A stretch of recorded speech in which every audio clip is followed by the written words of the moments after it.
പൂച്ചയെന്ന് കരുതി കരിമ്പുലിയെ വളർത്തിയ യുവതിയാണ് ഇപ്പോൾ സോഷ്യൽ മീഡിയയിൽ താരം. റഷ്യൻ സ്വദേശിനി വിക്ടോറിയയാണ് പൂച്ചക്കുട്ടി എന്ന് കരുതി കരിമ്പുലിക്കുട്ടിയെ എടുത്ത് വളർത്തിയത്. കാടിനോട് ചേർന്നുള്ള വീടിന് സമീപത്ത് നിന്നാണ് കണ്ണുപോലും തുറക്കാത്ത പ്രായത്തിൽ വിക്ടോറിയയ്ക്ക് ഈ കരിമ്പുലിയെ ലഭിക്കുന്നത്. ജനിച്ചയുടനെ അമ്മ ഉപേക്ഷിച്ചതായിരുന്നു ഈ കറുമ്പനെ.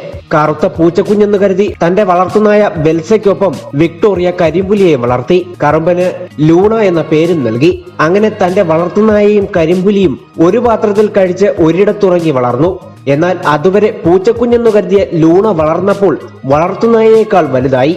അപ്പോഴാണ് അവനൊരു കരിമ്പുലിയാണെന്ന് വിക്ടോറിയ തിരിച്ചറിഞ്ഞത്. ലൂണയുടെ കുട്ടിക്കാലം മുതൽ വിക്ടോറിയ സമൂഹ മാധ്യമങ്ങളിൽ സജീവമാണ്. ഇൻസ്റ്റഗ്രാമിലും ഫേസ്ബുക്കിലും ലൂണ എന്ന കരിമ്പുലിക്കായി അക്കൗണ്ടുകളുണ്ട്. ലക്ഷക്കണക്കിന് ഫോളോവേഴ്സാണ് ഇവയിൽ ലൂണയ്ക്കുള്ളത്. വിക്ടോറിയ നമ്മുടെ നാട്ടുകാരി അല്ലാഞ്ഞത് ഭാഗ്യം. ആയിരുന്നുവെങ്കിൽ വനം വകുപ്പ് എപ്പോഴേ പൊക്കിയേനെ.